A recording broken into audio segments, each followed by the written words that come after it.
Telangana express में दोबारा इस्तकबाल है। चलते मजीद खबरों की जानिब।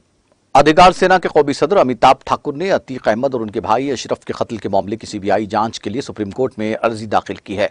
पार्टी की जानिब से आज दी गई जानकारी में बताया गया कि अर्जी में अमिताभ ठाकुर ने कहा कि भले अतीक अहमद और उसका भाई मुजरिम हो, लेकिन जिस तरह से उनका कत्ल हुआ है वो कई सवाल खड़े करते हैं। इस कत्ल के बाद उत्तर प्रदेश पुलिस ने मामले को ढीला करने की कोशिश की और अभी तक कोई भी ठोस कार्रवाई नहीं की है। भले ही कोई शख्स मुजरिम क्यों ना हो, लेकिन किसी भी शख्स को पुलिस हिरासत में कत्ल कर दिया जाना किसी भी मुहज़्ज़ब समाज में काबिल कबूल नहीं है और पुलिस के नज़्म नक्श पर भी सवालिया निशान है। अर्जी में कहा गया कि बाकी की जांच मुकामी पुलिस के जरिए नहीं कराई जा सकती। इसके गैर जानिबदाराना जांच महज सुप्रीम कोर्ट या हाई कोर्ट की निगरानी में सीबीआई से कराई जा सकती है।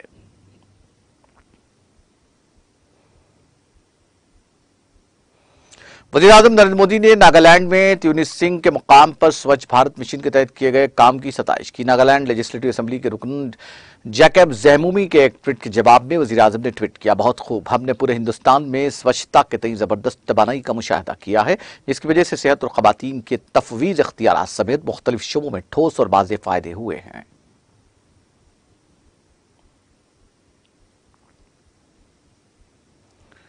कर्नाटक के साबिक वजीर आला और भारतीय जनता पार्टी के रहनुमा जगदीश शेट्टार पीर के रोज बाज़ाब्ता तौर पर कांग्रेस पार्टी में शामिल हो गए हैं। उन्होंने इतवार को बीजेपी एमएलए के ओहदे से इस्तीफा दे दिया। कांग्रेस सर मल्लिकार्जुन खड़गे, कर्नाटक कांग्रेस सर डीके शिव कुमार और अपोजिशन लीडर सिद्धारमैया ने शेट्टार का पार्टी दफ्तर में खैर मकदम किया। पार्टी के मरकजी लीडर रणदीप सिंह सरजेवाला और केसी वेणुगोपाल भी इस प्रोग्राम में मौजूद थे। शेट्टार ने यहाँ नमानिगरों को बताया, मुझे इस पार्टी से जबरन बाहर निकाल दिया गया जो मैंने बनाई थी।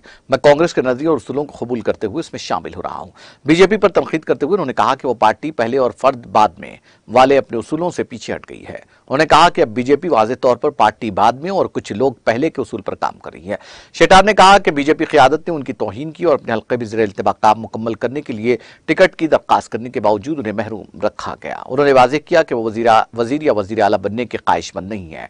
उन्होंने यह भी कहा कि उन्होंने बीजेपी की मरकजी क़यादत से दरख्वास्त की थी कि वो उन्हें हुबली धारवाड़ सेंट्रल हल्के से इलेक्शन लड़ने की इजाज़त दें और 6 माह तक काम करने और फिर इस्तीफा देने की इजाज़त फराहम करें, लेकिन उनकी इस दरख्वास्त को भी मुस्तरद कर दिया गया। उन्होंने बीजेपी पर तौहीन का इल्जाम करते हुए अपनी तकलीफ जाहिर की और कहा कि उन्हें बगैर किसी पेशगी इत्तला के टिकट देने से मना कर दिया गया।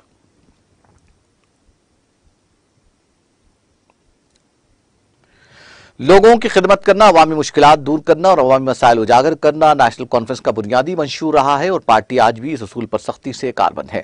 यह कोई ढकी छुपी बात नहीं कि मौजूदा दौर में जम्मू कश्मीर के अवाम सख्त तरीन मसाइब और मुश्किलात से दो चार है और ऐसे में हम पर जिम्मेदारी आयद होती है कि हम लोगों की हक व इंसाफ की आवाज़ बनकर अपने फ़राइज़ अंजाम दें।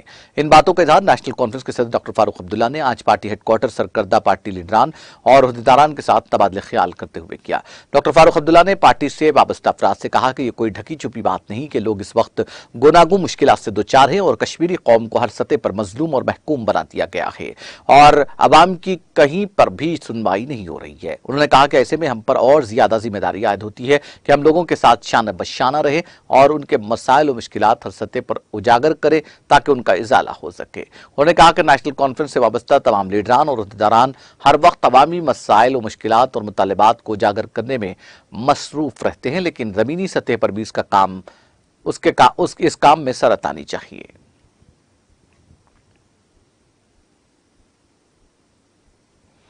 जहां वादी कश्मीर में मुख्तलिफ फनकार अपने अपने शोबों में अपनी सलाहियतों को निखारने की पूरी कोशिश कर रहे हैं, वहीं कुछ फनकार अपनी मेहनत और लगन से शानदार कारकर्दगी का मुजाहरा कर रहे हैं। तराल इलाके के पंगलिश गांव से ताल्लुक रखने वाली माहिरा शाह उभरते हुए फनकारों में से एक हैं जो मंडला आर्ट में बेहतरीन कारकर्दगी दिखा रही हैं और हाल ही में अपना नाम इंडिया बुक ऑफ रिकॉर्ड में दर्ज करवाने में कामयाब हुई। मीडिया से बात करते हुए माहिरा का कहना था कि वह हाल ही में मंडला आर्ट के जरिए शिकारा बनाने में कामयाब हुई, जिसके बाद उनका नाम इंडिया बुक ऑफ रिकॉर्ड के लिए मुंतखब किया गया। माहिरा के मुताबिक वो बचपन से ही आर्ट से वाबस्ता काम करती आई हैं, जबकि उन्होंने वालिदैन और अपने ससुराल वालों का ताउन करने पर शुक्रिया अदा किया।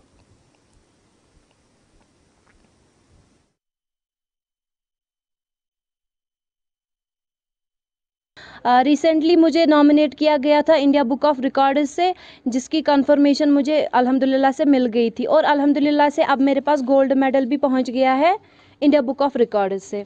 तो मैं बहुत ज़्यादा शुक्रगुजार हूँ इंडिया बुक ऑफ रिकॉर्ड्स की, अपने एडमिनिस्ट्रेशन की और पूरे इंडिया की, पूरे कश्मीर की, जिन्होंने मुझे इस अचीवमेंट से नवाजा है।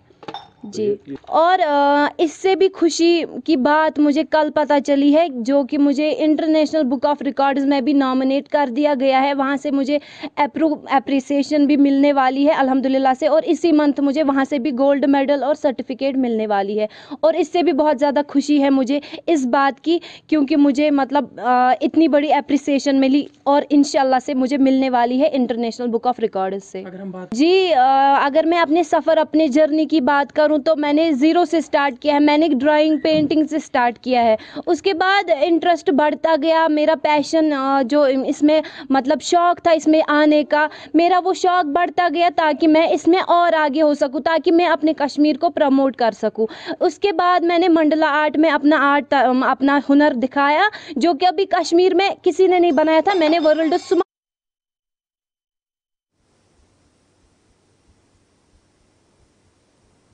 अमेरिका और जनूबी कोरिया ने पीर को बड़े पैमाने पर मुश्तरका फ़ज़ाई मशक़ का आगाज़ किया, जिसमें 100 से ज़्यादा तैयारे शामिल थे।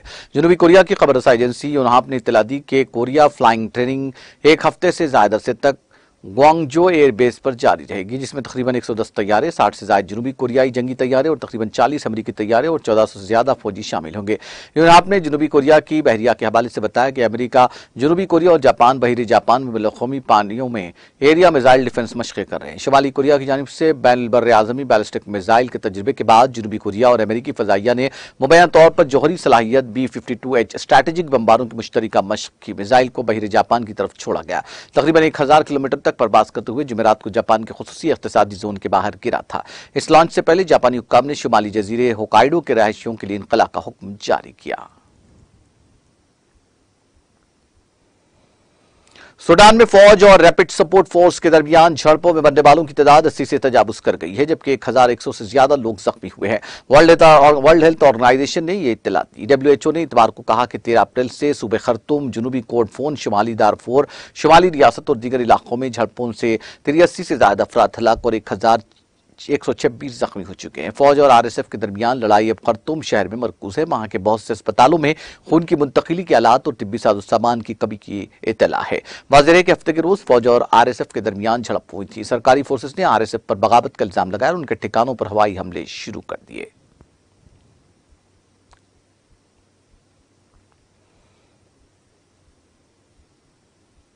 अक़वाम मुत्तहिदा ने सूडान में मुतहर्रिब फोर्सेस के दरमियान लड़ाई में आलमी खुराक प्रोग्राम के 3 मुलाजमीन की हलाकत की मजम्मत की है और बताया कि ये तीनों अपने फ़राइज़ की अंजामदही के दौरान मारे गए। अक़वाम मुत्तहिदा के मरबूत माविन मिशन के सरबराह वोल्कर प्रीतिस ने इतवार के रोज कहा कि एक रोज कबल शुमाली दारफर के इलाके कबाबिया में होने वाली झड़पों में WFP के 3 मुलाजमीन हलाक हुए थे। अल अरबिया की रिपोर्ट के मुताबिक सूडान के लिए अक़वाम मुत्तहिदा के सेक्रेटरी जनरल के खुसूसी एलची प्रीतिस ने अपने बयान में कहा कि मैं अक़वाम मुत्तहिदा और दीगर इंसानी तनसीबात को निशाना बनाने की इत्तलात के साथ साथ दारफर में मुतादिद मकामात पर अक़वाम मुत्तहिदा और दीगर इंसानी इमदादी इदारों के मराकिज़ को लूटने की इत्तलात पर भी इंतहाई परेशान हूं।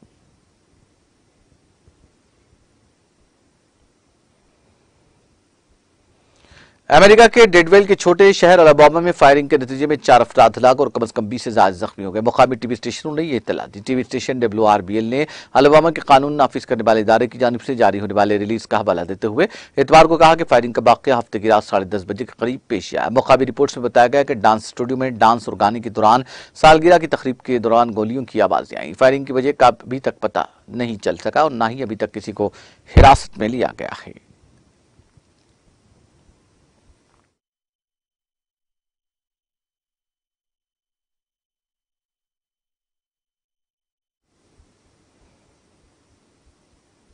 आखिर में सुर्खियां एक बार फिर। सुर्खियों के पेश करदा है मखदूम ब्रदर्स, पत्थरगट्टी, चारमीनार रोड, हैदराबाद।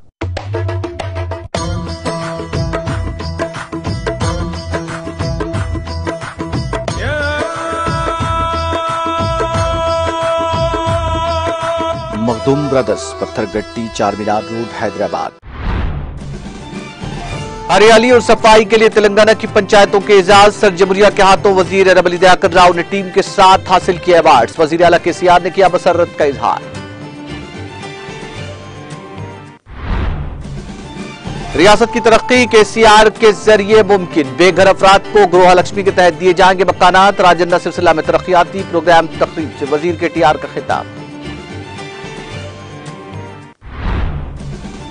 अगर कालेश्वरम प्रोजेक्ट न होता तो तेलंगाना की लाखों एकड़ जमीन कैसे होती सैराब। सिद्दीपेट में आत्मीय सम्मेलन से वजीर हरीश राव का खिताब।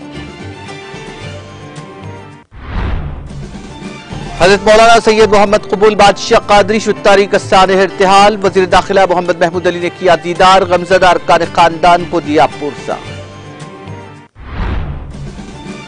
तेलंगाना पब्लिक सर्विस कमीशन के पर्चे अफशा मामले की तहकीकात जारी। अहम मुलजिमीन से ईडी की पूछताछ शुरू।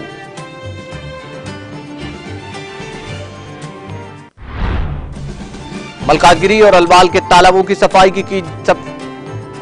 की सफाई की जाएगी। स्पेशल चीफ सेक्रेटरी बल्दी नज़्म-ओ-नक्श और शहरी तरक्की अरविंद कुमार का बयान। और शहर हैदराबाद के मुख्तलिफ इलाकों में शदीद बारिश और जालाबारी। बारिश की वजह से आवाम को मिली गर्मी से राहत।